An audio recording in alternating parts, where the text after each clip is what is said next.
Merci. Alors, comme je disais, donc, je vais d'abord passer la parole à Mme Yamina Méziani, donc conseillère auprès de la ministre Isabelle Simonis. Et après, donc, on fera un petit tour de table de 15 minutes donc, pour demander à chacun de nos invités de répondre un peu à sa va donner son point de vue personnel sur le printemps arabe. Voilà. Merci. Bon, bonjour à toutes et à tous. Tout d'abord, permettez-moi, au nom de Madame la ministre Isabelle Simonis, de remercier le comité de vigilance pour la démocratie en Tunisie ainsi que les autres organisateurs pour l'invitation à participer à cette table ronde. Désolée, je n'ai pas une voix qui porte très fort, j'espère que ça va. Vous me dites si je dois crier plus fort. Donc malheureusement, son agenda, elle est à l'étranger, et impossible pour elle d'y participer, mais elle l'aurait fait volontiers. Donc moi, je vais faire un petit discours comme si c'était Madame la ministre, imaginez qui c'était. Alors, donc, et je tiens des propos qu'elle aurait tenus si elle était ici. Hein, c'était vraiment... voilà. Donc ce qui se passe de l'autre côté de la rive de la Méditerranée nous interroge, nous interpelle et nous concerne. Les derniers événements au Maroc le démontrent. Nous sommes vraiment, comme vous l'avez dit, monsieur, très vigilants à ce qui se passe autour de la Méditerranée. Donc nous partageons de longue date une histoire avec les pays et les peuples d'Afrique du Nord. Il y a une longue tradition de relations entre les pays européens et les pays du Maghreb. Ces échanges sont historiques, qu'ils soient de nature commerciale, touristique, politique, culturelle ou d'immigration. Ces échanges ont toujours existé. Nous avons, et Madame la ministre en est consciente et persuadée, un destin commun que nous devons continuer à construire ensemble. Donc ces relations sont à privilégier et à entretenir, d'autant que la Tunisie fait face ces dernières années à des difficultés et à de véritables challenges. C'est pourquoi la Fédération Wallonie-Bruxelles, dans sa politique de coopération, on a mis la Tunisie dans nos priorités. Donc il y a un accord de coopération qui lie depuis 1998 la Fédération Wallonie-Bruxelles et la Tunisie, et en décembre 2015, un nouveau programme de travail triennal a été approuvé et plusieurs projets de coopération sont développés. J'en ai retenu quelques-uns à titre d'exemple qui me paraissent participer à un soutien au processus de démocratisation en Tunisie. Donc il y a par exemple un projet qui propose des formations de perfectionnement au journalisme et qui est adressé à des étudiants et des professionnels, des médias. Il y a un autre projet qui se consacre à l'égalité femmes-hommes au sein des médias tunisiens et belges. Il y a aussi un programme, de formation dans le domaine de l'organisation syndicale. Donc vous voyez, on essaye de soutenir des projets dans divers secteurs. J'ai souhaité aujourd'hui aussi m'attarder sur un projet de recherche entre l'Université de Liège et l'Université de Tunis, à titre d'illustration, qui vise à améliorer la participation des femmes à la politique locale en rapport avec les prochaines élections municipales en Tunisie. Donc je vais vous présenter un petit peu ce projet, puisqu'il est soutenu par la Fédération Wallonie-Bruxelles. Donc il s'agit de mettre en exergue aussi bien les formes d'engagement des femmes que leur absence d'adhésion aux pratiques conventionnelles de la vie politique. La société civile tunisienne, et plus particulièrement sa composante féministe, s'est montrée, féminine, pardon, je suis pas là-dessus, révélateur, mais bon. Donc, s'est montrée d'une grande vitalité lors du soulèvement de 2011, et les femmes ont joué un rôle décisif au cours de la transition démocratique en Tunisie. L'un des objectifs donc, de ce projet de recherche est de saisir la dynamique de cette vitalité des femmes tunisiennes, mais aussi de pointer les limites, notamment dans les milieux populaires, dans le monde rural, afin de tirer des conclusions pratiques et de prodiguer des conseils ou des recommandations pour y remédier. Donc il s'agit ici d'identifier les difficultés et les handicaps de la participation des femmes à la vie publique et d'apporter des éléments de réponse à ce niveau. L'enjeu est d'aboutir bien sûr à une meilleure connaissance des attentes des femmes, de leurs aspirations et des modes possibles de leur insertion dans le processus de changement social et politique en général et dans l'organisation de prochaines élections municipales en particulier. Ça, c'était pour vous présenter un bon projet, je trouve, et j'espère avoir des résultats. Alors, juste pour ajouter que ce beau projet est le mien. Voilà, c'est ça, et le nôtre. bien. Et le nôtre, donc c'est un projet qu'on a introduit avec mon collègue Rida Blamor, et voilà, sur lequel on travaille maintenant depuis pratiquement un an. Et on remercie par la même occasion donc, le soutien. Voilà, parfait. Alors par ailleurs, l'agenda fait bien les choses puisque Madame la Ministre se rend la semaine prochaine à Tunis pour faire 3 choses. Tout d'abord, elle va y rencontrer son homologue, la ministre de la Femme, Madame Labidi, la nouvelle ministre tunisienne. Ensuite, pour y rencontrer bien sûr les représentants de sociétés civiles tunisiennes, des organisations de femmes, des syndicalistes, des militants des droits de l'homme. Et enfin aussi pour intervenir dans un colloque auquel on a été invité, un colloque international intitulé Femmes du Nord, Femmes du Sud, osons la réussite ensemble. Voilà un beau programme. Et donc, se rendre en Tunisie en ce moment nous semble important. C'est un acte de soutien et de solidarité envers le peuple tunisien qui est en proie à de multiples difficultés. Les attaques terroristes ont mis à mal une économie qui repose en partie sur l'industrie du tourisme. La Tunisie est un pays ouvert au monde et se trouve coupée de celui-ci. Donc, faire acte de présence nous semble symboliquement important. La Belgique et la Tunisie présentent certaines similitudes. Comparaison n'est pas raison, mais n'empêche qu'on peut trouver quand même des similitudes. Ce sont tous les deux des pays ouverts au monde, ce sont des pays qui ont été malheureusement victimes d'attentats terroristes. Et même si nos économies ne reposent pas sur les mêmes secteurs d'activité, nous avons des expériences de déclin de pans de notre économie et la difficulté à y faire face, à repenser et à préparer des reconversions. Donc, de part et d'autre de la Méditerranée, nous sommes conscients d'être à un moment particulier de l'histoire, un moment charnière où tout peut basculer. Face à ces nouveaux défis, face à ces attaques, face à ces dangers, il nous faut résister. Et cette résistance, pour nous, elle passe par la solidarité. Madame la Ministre et la Fédération Wallonie-Bruxelles en sont conscients et œuvrent à préserver et à construire un destin commun et commun. Et pour terminer, j'emprunte les propos de Pierre Galland, qui est un grand ami de la Tunisie, et qui affirme que, oui, la Tunisie est un enjeu majeur dans le pourtour méditerranéen, car de son avenir dépendra celui de toutes nos relations, de notre regard réciproque entre les deux. Voilà, je vous remercie.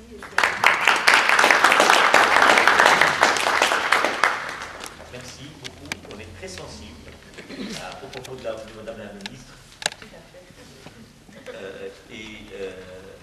Je ne sais pas si nos amis tunisiens, peut-être avant, même si c'est pas, si vous avez une réaction, si vous voulez dire quelque chose, vous pouvez saisir cette occasion et notamment pour réagir.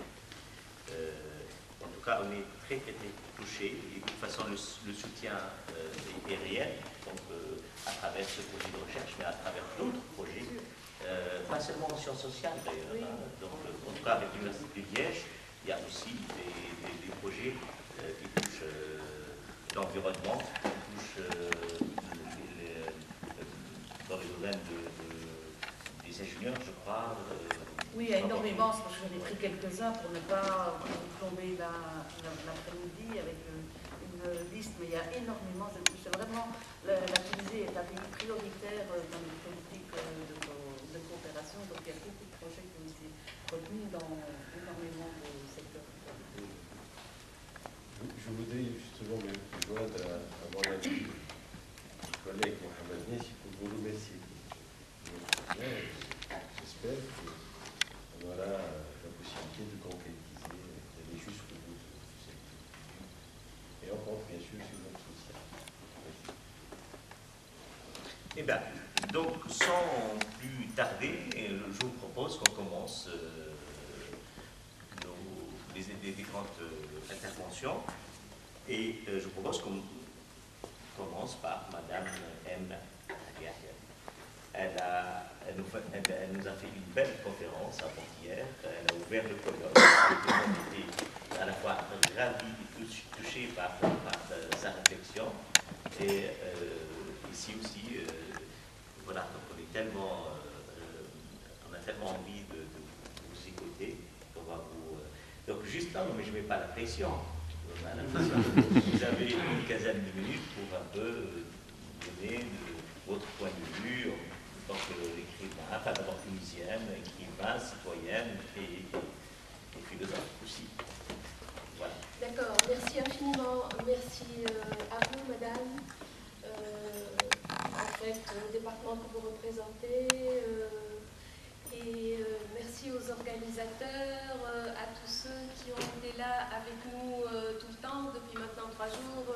Merci à vous toutes et à vous tous qui êtes présents là, et avec qui nous allons échanger. Moi, personnellement, aujourd'hui, je suis venue comme ça, les bras ballants, sans avoir préparé grand-chose, en pensant que ce qui allait être intéressant, c'était l'échange qui pourrait avoir lieu entre nous autour de cet événement qui a effectivement, qui nous a touchés, nous, les Tunisiens, mais qui a apparemment touché le monde entier. C'est que finalement, les pays et les sociétés et les gens, malgré tous les murs et tous les obstacles ne sont pas tellement coupés les uns des autres.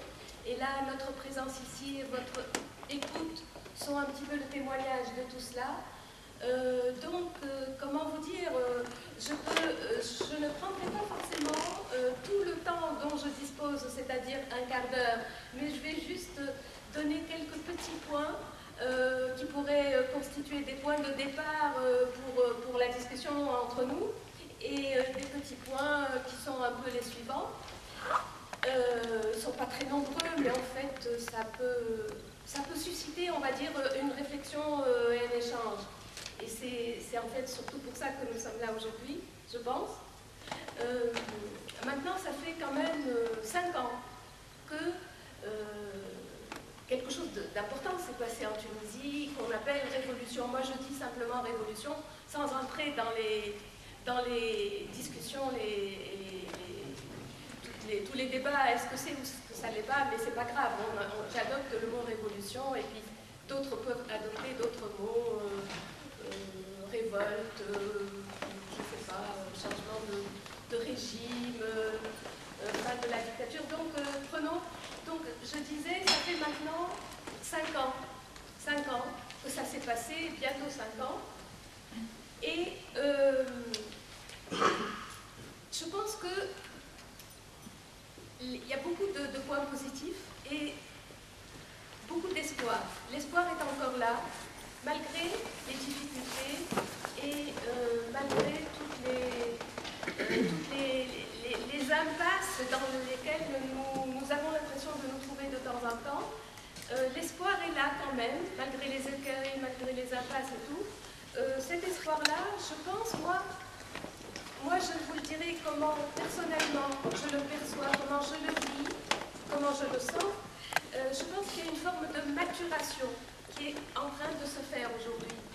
Une maturation et en même temps, maturation d'un processus et en même temps un effort d'imagination qui est fait par toute une société en mouvement, un effort d'imagination pour trouver les solutions. 6 solutions il y a, mais il y en a toujours, plus ou moins bricolées, plus ou moins inventées. Donc, trouver des solutions à des problèmes qui sont anciens, je dis bien anciens, et des problèmes nouveaux. Et ils sont aussi énormes, ces problèmes-là, les uns que les autres. C'est-à-dire les anciens, ceux que nous avons hérités d'avant 2011, et les problèmes que ce grand bouleversement, ce grand chambardement qui a apporté, donc, qui nous a apporté beaucoup de choses positives, bien sûr, mais je ne m'attarderai pas là-dessus parce qu'il vaut mieux après aller dans la discussion. Tout ce qui nous a apporté de positif, il nous a également apporté des problèmes nouveaux. Donc, imagination pour inventer des solutions aux problèmes anciens et aux problèmes nouveaux. Et donc, nous qui avons 2 yeux, nous avons un œil fixé sur le passé et un œil fixé sur l'avenir. L'avenir immédiat et l'avenir à moyen terme et à plus long terme. Et nous avons également 2 yeux, mais un fixé sur nous-mêmes en tant que pays, Tunisie, et un autre fixé sur le monde. Nous avons intérêt à regarder que ce qui se passe chez nous. Pourquoi? Parce que l'essentiel pour le maîtriser et le comprendre, c'est de pouvoir et de vouloir regarder aussi ce qui se passe autour, ce qui se passe un petit peu plus loin et également beaucoup plus loin. Et donc, c'est pas par hasard qu'on va probablement aborder la notion le terme de globalisation, le fait de la globalisation. Donc, regardez ce qui se passe là, chez nous, et ce qui se passe ailleurs, et c'est souvent les choses sont enchevêtrées, liées les unes aux autres, à tous les niveaux. Donc j'ai dit espoir, pourquoi? Parce qu'il y a en même temps maturation et en même temps un effort d'imagination, un effort collectif qui est fait pour inventer des solutions. Maintenant, à côté de cet espoir, il y a aussi les difficultés multiples. Et moi, je vais les saisir et vous les dire un petit peu à ma manière, telle que moi je les vis personnellement. Alors, ce qui pose peut-être un petit peu problème, c'est que avec cette révolution, le rêve du Tunisien et le rêve des Tunisiens, des Tunisiennes et des Tunisiens, le rêve est devenu possible. Et il est même devenu, chose encore plus importante, il est devenu exprimable. On rêve et on exprime son rêve. Et le rêve exprimé, ça donne quoi? Ça donne des revendications. Ça donne un désir d'aboutir à une solution, de répondre à des besoins qui sont énormes. Donc le rêve qui s'exprime, c'est quelque chose de fabuleux dans l'histoire des hommes, et c'est quelque chose de difficile à gérer en même temps. Personne n'avance sans rêve, mais en même temps, les rêves, il faut essayer de la réaliser, et c'est là que ça peut poser problème. Donc le rêve qui s'exprime, c'est un rêve en fait d'une société en quelque sorte sans cet étouffement qui existait. Une société, je l'ai décliné, une société un petit peu idéale, ça veut dire sans cette injustice, sans cette oppression, sans ce silence forcé que nous avons connu et dans lequel nous avons vécu. Donc c'est le rêve d'un idéal. Et tout le monde presque a envie de partager ce rêve. Maintenant, les sociétés doivent également penser en termes d'application du rêve. Et c'est quand on passe à l'application, c'est-à-dire comment concrétiser, comment trouver les mécanismes pour réaliser ce rêve que ça devient difficile. Les mécanismes pour la réalisation des rêves et pour la réalisation des projets sont ce qu'il y a de plus complexe et de plus difficile à inventer. Surtout quand il s'agit de gérer des sociétés qui ont une histoire, c'est-à-dire qui ont un passé qui fait qu'elles n'ont pas toujours vécu dans la pluralité, dans l'acceptation des différences qui existent, les différences dans les visions, les différences dans les convictions des uns et des autres.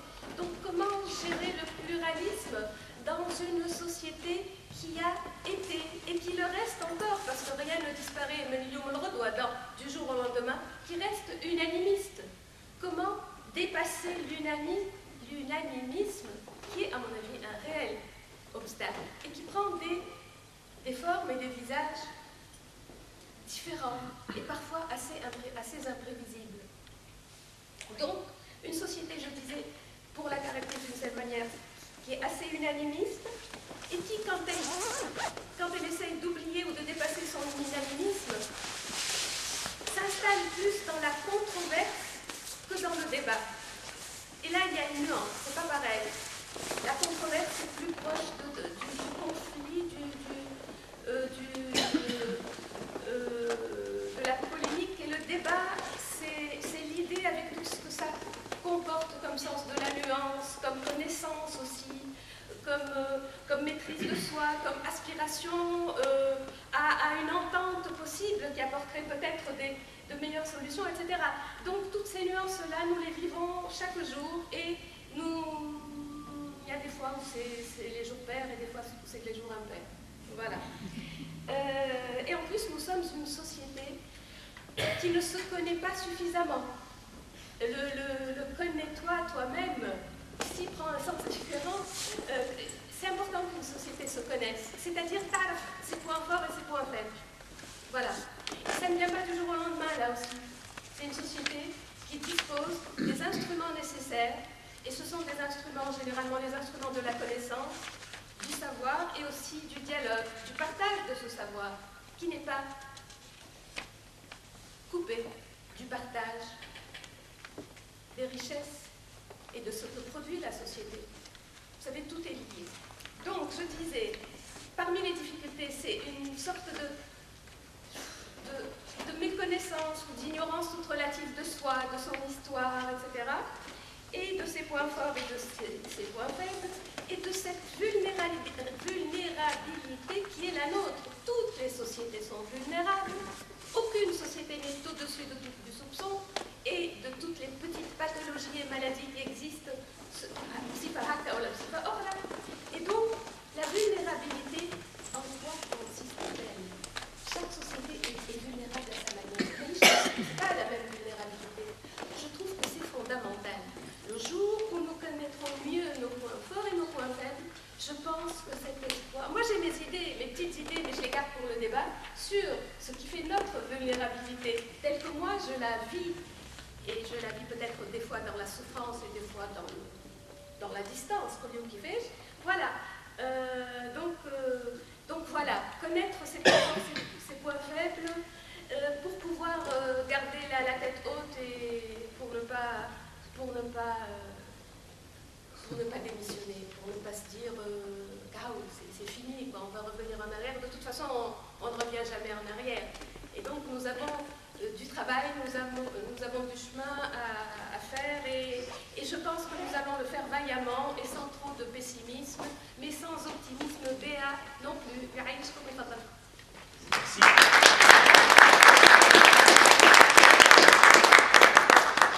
Eh bien, merci beaucoup. Je crois que vous avez vraiment épuisé. On n'a plus rien à dire. Non, le temps, pas le temps. Parce que les 15 minutes, là... Tu me dis 15 minutes quand même. 14 minutes. En fait, je suis bavarde. Je ne savais pas, moi. J'ai du goût. Oui, tout à fait. Écoutez, je vous remercie beaucoup parce qu'il y a des éléments pour le débat qui sont très, très, très importants. Moi, j'ai retenu donc à la fois le fait aussi d'évaluer les aspects positifs avec un optimisme mesuré, je dois dire. Donc, pas autour de la question de l'imagination, autour de tout ce qui est le rêve d'une société, comment ce rêve devrait être exprimable, dans quelle mesure il est exprimable, et surtout, alors les difficultés, surtout le danger, ce que vous avez appelé unanimisme ou unanimisme d'une société donc qui n'accepte pas le pluralisme. Et vous vous souvenez très bien qu'il y a un mois, on a organisé un colloque à Tunis et que sur l'idée du compromis et autour du compromis, il y a l'idée du pluralisme. S'il n'y a pas l'acceptation d'une pluralité des ordres de réalité, un pluralisme social, un pluralisme politique, un pluralisme culturel, la société peut s'emparer sur elle-même. Et l'autre élément que je retiens et qui me semble essentiel aussi, c'est l'ouverture à l'autre. Et ça, c'est très important, c'est-à-dire que Madame Yamina Meziane a souligné l'importance et le soutien d'autres sociétés pour l'expérience tunisienne, qui est vraiment un laboratoire très riche, mais c'est important aussi que notre société reste ouverte à d'autres sociétés, parce que de toute façon, les sociétés s'influencent mutuellement et il y a pas mal d'autres expériences, tant en Europe ou même en Amérique latine, ont subi, entre guillemets, l'influence de l'expérience tunisienne. Donc c'est très important de tenir compte de ce va-et-vient, de ces influences mutuelles. Je ne sais pas s'il y a une première réaction par rapport à l'intervention de Madame M. Juste une première réaction, une question. Sinon, on va faire continuer notre tour de table de 15 minutes chaque intervention, et après on peut ouvrir le débat. Notez vos questions et on débattra. D'accord? Bon, voilà, je passe la parole à notre cher professeur Mohamed Khan pour nous dire un peu le point de vue à la fois de citoyen tunisien, mais aussi de politologue qui connaît tout bien ces questions.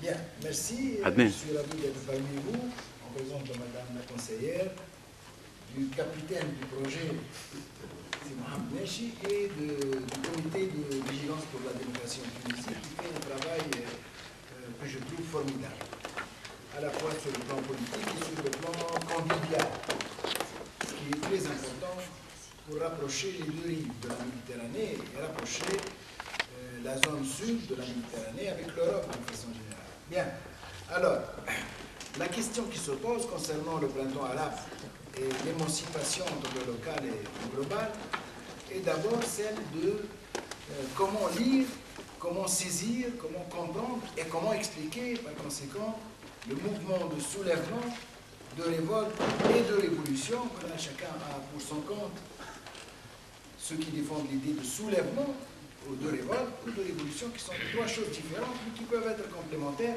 Comment expliquer ce qui s'est passé durant ces dernières années, en particulier autour de la fin de 2010, début 2011. Parce qu'après, le mouvement a pris un autre coup, sinon plusieurs autres coups. Bien, alors comment lire cela? Nous avons aujourd'hui plusieurs regards et plusieurs lectures. Il y a d'abord ce que j'appellerais les lectures disciplinaires, c'est-à-dire à partir d'une certaine discipline, qui est une spécialité généralement académique, on essaie d'expliquer. Il y a entre autres une explication démographique qui a été tentée de ce qui s'est passé, et qui se résume dans le titre d'un livre, Allah n'y est pour rien.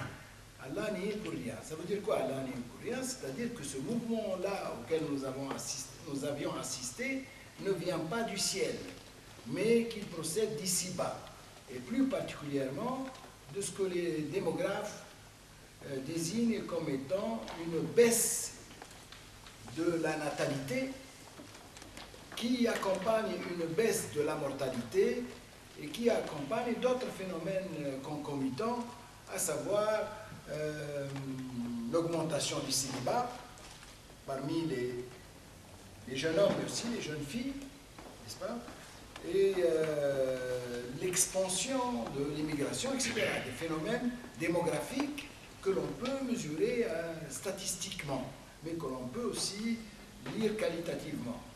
Et pour les démographes, ce phénomène englobe plusieurs pays, et il ne se limite pas aux pays arabes, même si les pays arabes constituent un cas d'espèce intéressant, mais il va dans d'autres pays, comme l'Iran, par exemple, qui est un pays musulman mais pas arabe, où l'on assiste au même phénomène. Ils essaient d'expliquer, ils ont essayé d'expliquer c'est quoi la différence et pourquoi c'est dans des pays comme la Tunisie ou l'Égypte que le régime s'effondre alors que le régime politique tient dans les autres pays. Ils ont une explication pour cela à partir d'une lecture démographique.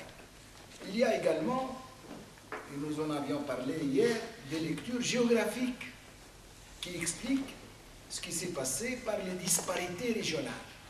Et ils montrent que ça commence toujours par l'intérieur, par les villes de l'intérieur, et puis ça rejoint le centre. C'est des lectures qui donnent de l'importance à la hiérarchie spatiale, à la hiérarchie géographique, aux différences de développement entre les régions. C'est une lecture. Il y a des lectures sociologiques qui expliquent par la théorie du chaos, et qui montrent donc qu'en fin de compte, tous les paradigmes se sont effondrés et qu'il y a un nouveau paradigme maintenant qui concerne aussi bien les sciences du vivant que les sciences sociales et qui explique ce qui vient de se passer. À mon avis, ces lectures sont utiles, intéressantes à lire, à connaître, mais elles sont tronquées parce qu'elles sont académiques et disciplinaires. Et qu'il faudrait aller vers un autre type de lecture plus intéressant, à savoir les lectures ouvertes, ce que j'appellerais les lectures ouvertes. Ça veut dire quoi, les lectures ouvertes? D'abord, des lectures qui reconnaissent l'échec des sciences sociales et l'incapacité des sciences sociales de ne pas avoir vu venir ces mouvements-là. Pour la simple raison que les sciences sociales ont été construites depuis le 19e siècle, pour l'essentiel, sur le modèle de la continuité et non pas sur la rupture, sur l'idée de rupture. Les sciences sociales ont été construites à partir d'Auguste Comte, de Durkheim, etc. Elles ont été construites pour penser l'intégration de l'individu dans la société et non pas sa désintégration, et non pas la révolution. Donc, les sciences sociales, il faut avoir le courage, à mon avis, de le dire, parce que certains ont essayé de récupérer en disant « nous avions prévu des phénomènes et nous les avons même étudiés ». Ils ont donné, entre autres, par exemple pour la Tunisie, ils ont donné comme exemple la révolte du bassin minier en 2008, en disant qu'après tout, c'est un antécédent, alors qu'à mon avis, il n'y a rien à voir entre les deux phénomènes. Pourquoi? Parce qu'un phénomène est resté local, alors que l'autre est devenu national et même international. C'est deux choses différentes, qui, à mon avis, qui n'ont rien à voir. L'une est restée confinée, et l'autre, elle a essaimé et elle a fait effondrer le régime politique.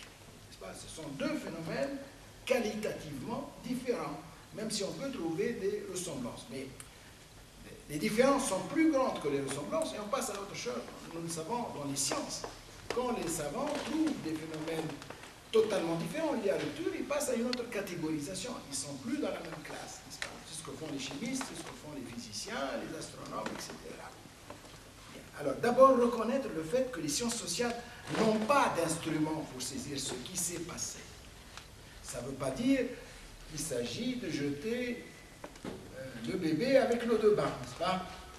Les instruments des sciences sociales peuvent servir, mais en même temps, il faudrait essayer de trouver d'autres instruments et d'inventer de nouvelles catégories et de sortir des catégories classiques ou de les réadapter à la réalité. À mon avis, il faut trouver autre chose, parce que ce qui s'est passé tient d'autre chose. Il tient de quoi? Il tient de la globalisation qui est un phénomène nouveau. La globalisation des échanges économiques, mais aussi des échanges de l'information et de la communication essentiellement, est un phénomène nouveau. Pour la première fois, depuis une décennie ou deux, pour la première fois, les gens sont interconnectés et un phénomène peut être répercuté dans le monde à une vitesse incroyable, c'est-à-dire en même temps.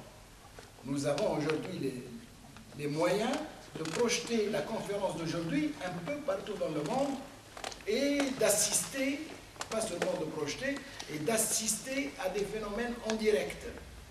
Et c'est ce qui s'est passé, c'est-à-dire que les manifestations qui ont eu lieu en 2010-2011 ont été projetées au moment même où elles se passent dans des partis éloignés du monde et ont reçu des soutiens dans le monde entier. Et ont été aussi fabriqués, façonnés par les nouveaux moyens de communication. C'est-à-dire que, pour être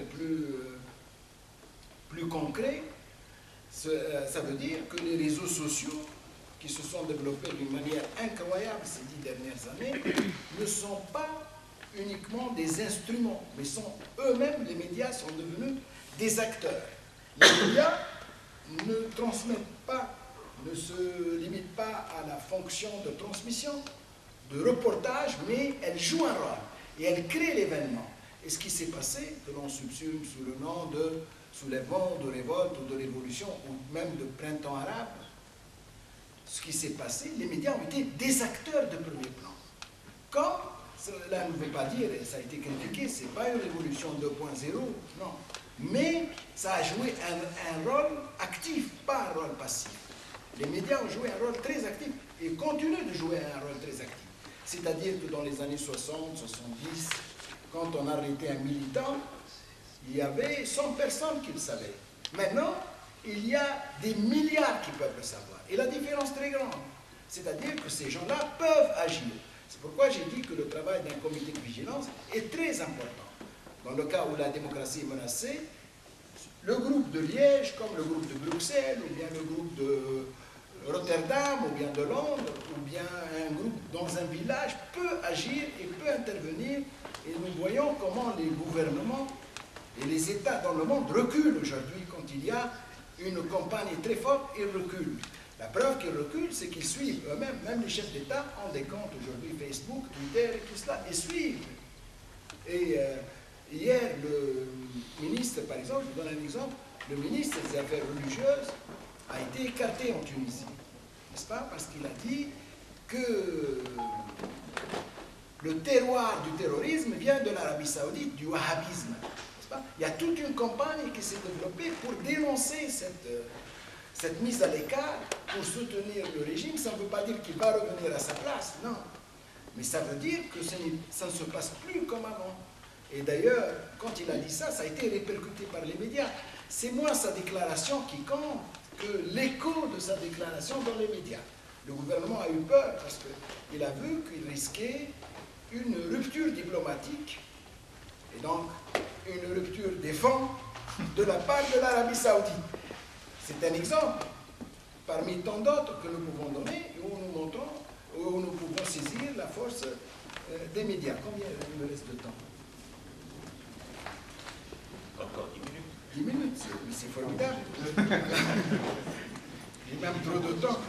Bien, alors, donc j'avais dit que premièrement, reconnaître l'incapacité des sciences sociales, reconnaître l'incapacité des instruments que nous possédions de saisir, sans jeter ces instruments en entier, mais les approprier, les réadapter aux nouvelles réalités. Deuxièmement, c'est qu'il y a une nouvelle réalité qui s'appelle la globalisation, la globalité, et les phénomènes sont des phénomènes globaux. On n'est plus dans la configuration de l'État-nation. On est dans la configuration, les États-nations restent là, mais en même temps, il y a une reliance entre les États. On est dans une configuration globale. La preuve, c'est que quand le régime politique de Ben Ali en Tunisie s'est effondré, 3 semaines plus tard, moins d'un mois plus tard, le régime de Moubarak en Égypte s'est effondré. Il y a une liaison entre les deux, c'est-à-dire que les phénomènes ne se passent plus à l'échelle nationale, ils se passent à une échelle globale. Et en même temps, on a vu qu'à partir de 2011, d'avril-mai 2011, a commencé un phénomène extraordinaire en Europe, c'est le mouvement des indignés. Là aussi, nous devons relier les phénomènes, les comprendre, et en même temps, ce phénomène qui semble avoir échoué, jusque-là, comme les révolutions arabes semblent avoir échoué, peuvent reprendre à notre jour. Donc, c'est le troisième élément que je voudrais avancer, c'est qu'il s'agit d'un processus historique lent, qui va durer des décennies, sinon des siècles, exactement comme le processus révolutionnaire en Europe et en Amérique, dans le reste du monde, a été lent. Il a commencé en Angleterre au XVIIe, il a atteint en Amérique également, il a atteint la France au XVIIIe, puis l'Allemagne, l'Italie au XIXe, et puis au XXe siècle, l'Europe a connu des phénomènes incroyables du fascisme et du nazisme, bien entendu, des guerres, n'est-ce pas? Et cela continue, c'est un processus très lent et qui va connaître beaucoup de... Il faut se préparer, à mon avis, sans être pessimiste, il faut se préparer il va y avoir du casse, il va y avoir de la violence. Il va y avoir de la violence, il y a eu, et il y en aura, à mon avis, encore. Alors, quelle solution adopter? D'abord, c'est préparer à cela, sans être pessimiste, en adoptant la devise de Gramsci, du Conseil italien, qui parlait du pessimisme de l'intelligence et de l'optimisme de la volonté. Autant pessimisme de l'intelligence et optimisme de la volonté. Autant l'analyse doit être critique et pointer les risques, autant il doit y avoir une volonté pour s'en sortir. Et l'humanité, comme le disait Marx, ne se pose que les questions qu'elle peut résoudre. C'est-à-dire que nous avons toujours la possibilité de s'en sortir, à l'échelle individuelle et à l'échelle collective, bien entendu. Alors, une des conditions pour s'en sortir, c'est d'abandonner la lecture laudative et mythifiée des phénomènes que nous avions vécus, de croire que nous sommes le centre du monde, qu'il y a eu une révolution tunisienne qui a été l'éclaireur de tout ce qui se passe. Au contraire, la révolution tunisienne n'a été qu'un des éléments du changement international, du changement global qui a englobé d'autres pays et qui va englober d'autres pays à des rythmes différents.